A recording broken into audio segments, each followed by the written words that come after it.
Ya, pemirsa Tegar TV, dimanapun Anda berada, dialog spesial kita mengenai pertanahan dengan Kepala Kantor Pertanahan Lampung Selatan, Bang Hotman Saragih, semakin menarik ini. Kita sudah masuk ke sesi ketiga, banyak hal yang sudah disampaikan Bang Hotman terkait soal pertanahan, khususnya di Lampung Selatan.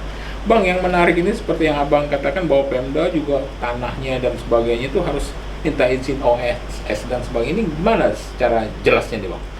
Ya, jadi menurut peraturan tata ruang itu bahwa semua harus ada izin, baik yang berusaha, artinya berusaha dan berusaha harus lewat izin lokasi yang dimohon lewat namanya aplikasi OSS itu One Single Submission yang ditujukan ke BKPM, tapi diupload dari dinas-dinas PTSP dari daerah dengan persyaratannya.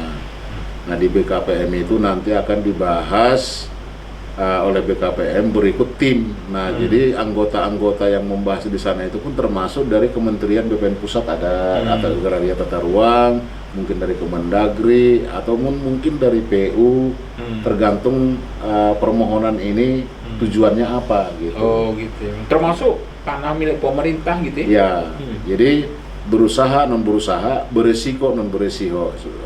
Sebagai contoh begini. Yayasan juga, yayasan baik untuk pesantren maupun tidak, untuk ke depan dia harus OSS, harus dimasukkan ke OSS. Betul. Berisiko non berisiko itu kan tidak berisiko itu. Berusaha non berusaha, dia non berusaha non berisiko. Tapi kalau dia memperoleh tanah harus OSS, karena nanti akan di sana dicek tata ruangnya memungkinkan apa tidak, sesuai enggak. Kalau sesuai langsung keluar. Maksudnya OSS ini adalah izin keluar, dalam arti dia boleh di situ berusaha ataupun non berusaha, tapi perizinan yang terkait dengan bangunan tetap diurus ke Pemda, tapi Pemda tidak boleh menolak. Prinsipnya begitu. Oh, nggak boleh, nggak bisa begitu kalau sudah dapat izin lokasi, tapi izin ke lingkungan ya AMDAL-nya harus dibuat misalnya.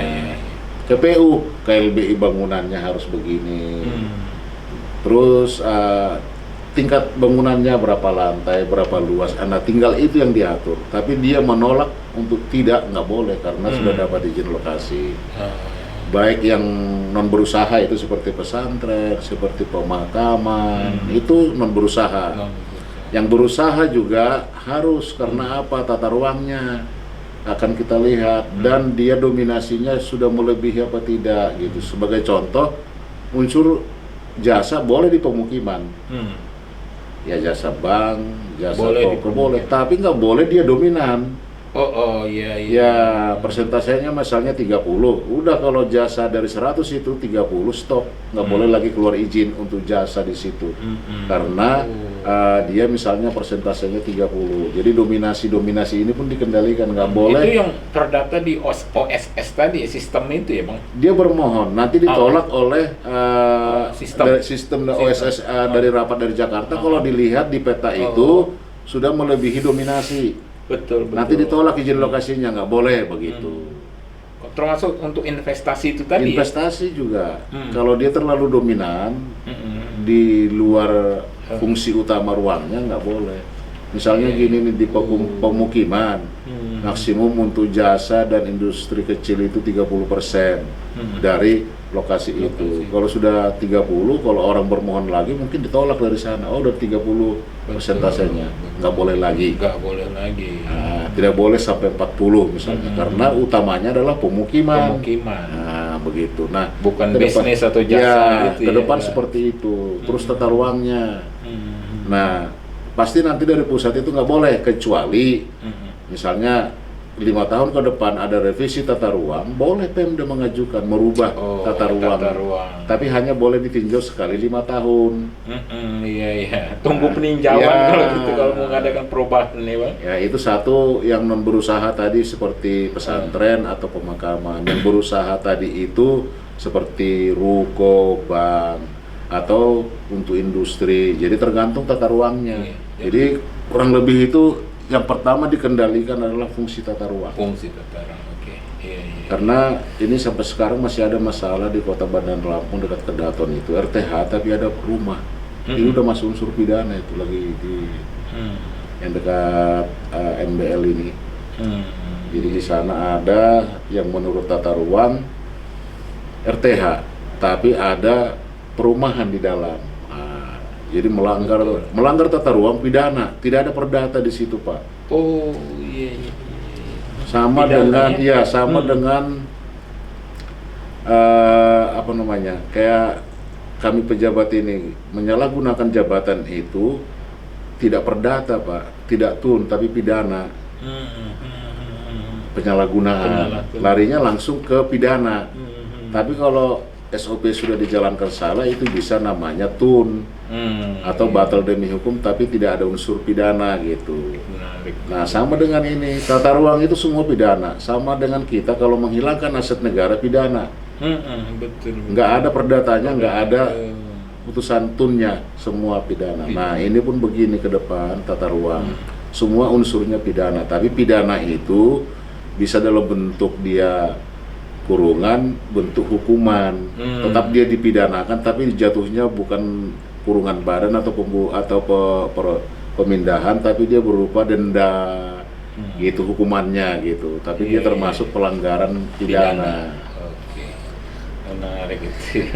Ya, jadi sekarang ini berusaha, non berusaha, istilahnya bisnis non bisnis, yang beresiko non beresiko. Ya, harus ada tata ruangnya sesuai peruntukan. Ya, tetap harus ada izin maksudnya. Izin, ya. Nah, nanti yang dibahas di perizinan itu terkait dengan tata ruangnya, dominasi tata ruangnya, sesuai peruntukan. Iya, jadi nanti seperti itu semua. Termasuk pemerintah, kalau untuk membeli tanah, kecuali sudah dipunyai saat ini, itu tidak perlu.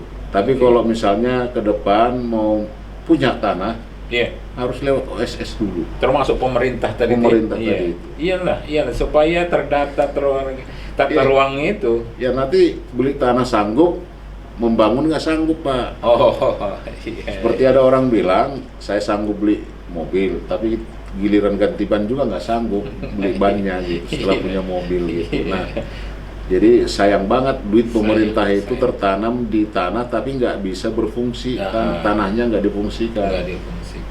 Artinya duit negara itu mati di situ. Bang, ini yang menarik lagi soal bank tanah ini, Bang. Ini isunya bank tanah ini gimana sih, Bang? Jelasnya itu menarik nih, Bang. Ya, ke depan rencananya bank tanah ini menjadi motor untuk penyediaan tanah bagi pemerintah, begitu. Kedepannya seperti itu, tapi sementara ini masih masalah penyediaan tanah itu masih menggunakan Undang-Undang Nomor 2 yang menunjuk Kementerian atau RBPN yang menjadi leading sektornya. Iya. Nah, kalau di bank tanah ini disebutkan sumber bank tanah itu adalah dari tanah pelepasan kawasan hutan, HGU yang tidak dipergunakan, HGB yang sudah disita negara, atau tanah yang memang kalau orang misalnya perusahaan kan ada kewajiban dia untuk menyediakan tanah fasus-pasum 30%. Betul. Nanti itu pengelolaannya bisa jadi bank tanah yang mengelola. Bank tanah yang atau berdasarkan modal dari pemerintah mereka bisa beli tanah juga. Bisa beli tanah. Si bank tanah itu. Ya. Nah, inilah nanti yang menyediakan tanah-tanah untuk kepentingan pemerintah. Mereka lah nanti yang mencari, tidak lagi pemerintah yang mencari sendiri, karena tupoksinya pemerintah kan bukan untuk mencari tanah dan membeli tanah gitu, biarkan ada yang mengurusi. Betul. Nah, tapi sebagai sumbernya adalah tadi pelepasan kawasan hutan, HGU yang sudah tidak dipergunakan atau HGB atau hak milik pun yang diambil alih negara.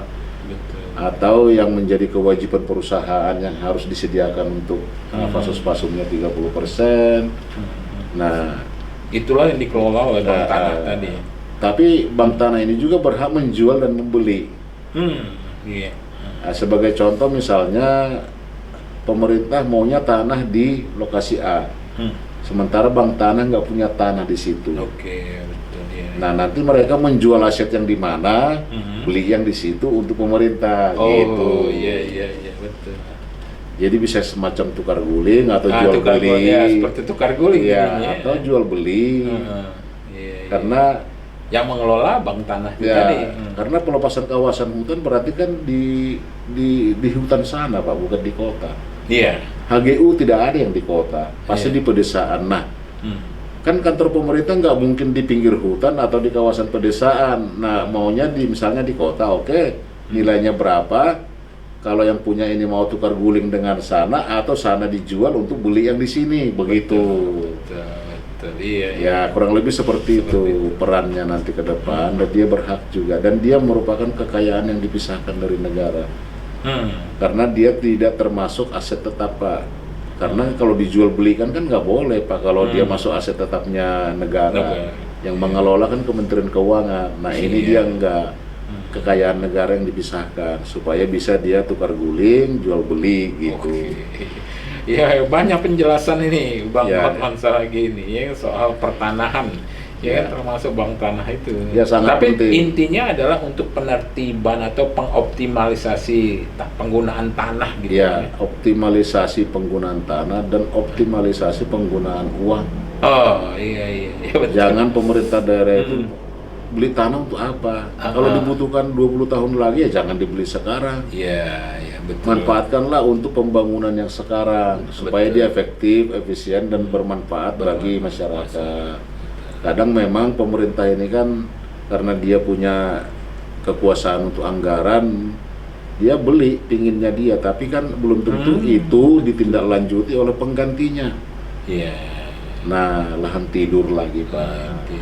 Duit negara tidak bermanfaat, bukan hilang tapi tidak ada Penggunaannya. efeknya. Oh iya. Atau manfaatnya. manfaat atau trickle effect downnya nggak ada, ke sampingnya positifnya nggak ada, hanya duit tidur.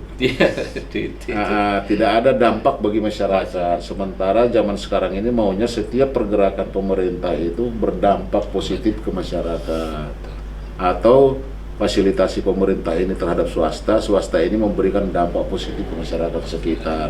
Maunya seperti itu. Oke. Ya, Bang Hotman, ini tak terasa juga kita sudah pada penghujung sesi ketiga ini, Bang. Siap. Ya kan? Kita akan lanjutkan pada sesi selanjutnya, sesi terakhir, Bang Ya, siap. Hotman ya. Iya, pemirsa Tegar TV dimanapun Anda berada, diskusi dialog spesial kita bersama Bang Hotman Saragi, Kepala Kantor Pertanahan Kabupaten Lampung Selatan, semakin menarik. Tapi kita sudah berada pada penghujung acara sesi ketiga. Jangan kemana-mana pemirsa, kita lanjutkan pada sesi selanjutnya. Tetap di Tegar TV.